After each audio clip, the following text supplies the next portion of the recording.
เวลาผมบอกเพื่อนว่าผมมีเรือใบสิ่งที่เพื่อนๆจะคิด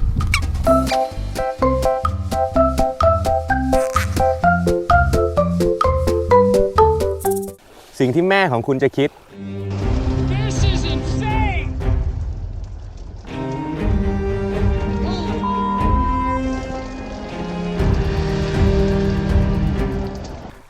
สิ่งที่แฟนของคุณจะคิด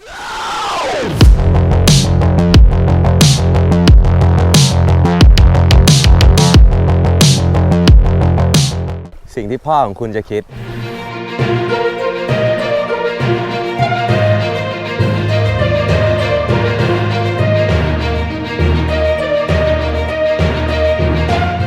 แต่ว่าในความเป็นจริง